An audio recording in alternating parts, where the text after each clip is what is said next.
আসসালামু আলাইকুম। এটা আমাদের আরেকটা প্রজেক্ট। একদম সামনাসামনি ওই আ আশকোনা এয়ারপোর্ট থেকে সর্বোচ্চ রিক্সা আসতে ৩-৪ মিনিট লাগবে।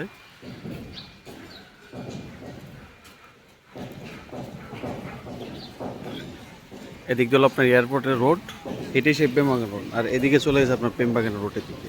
আপনার এই দুইটাই আমাদের একই পাশাপাশি প্রজেক্ট। আপনারা যদি নেওয়ার ইচ্ছুক থাকে তাহলে আমাদের সাথে যোগাযোগ করতে পারেন ইনশাআল্লাহ।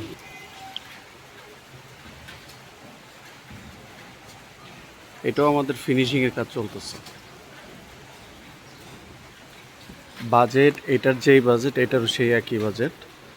কারণ হচ্ছে আমাদের ফিনিশিং দিকে তো এখন একটু রেটটা একটু বেশি, আগে একটু কম ছিল। আপনারা যোগাযোগ করবেন, সমস্যা নাই। যারা এয়ারপোর্টে, বিশেষ করে যারা এয়ারপোর্টে চাকরি করে তাদের জন্য এটা সবচেয়ে সুযোগ সুবিধা বেশি। আর এটা তো এখন, আগে তো প্রথম যখন আমরা কাজ শুরু করছিলাম তখন তো ছিল লোনের ব্যবস্থা, যেমন অনেক বড় একটা কিস্তি সিস্টেম। আর এখন আমাদের যেটা পেমেন্ট আসবে তার 30% না 50% টাকা দিয়ে দিতে হবে। যদি ধরেন কোথাও কোথাও 60 লাখ আসছে, 30 লাখ দিয়ে দিতে হবে। 90 লাখ আসলে 50%। যাই হোক, আমাদের সাথে যোগাযোগ করবেন। আমাদের পেজ আপনারা ফলো রাখবেন। আমাদের আরও যে কোনো জায়গায় আমাদের ফ্ল্যাটেরই অপশন আছে এবং জমির অপশন আছে ইনশাল্লাহ। জি, আসসালামু আলাইকুম রহমতুল্লাহ।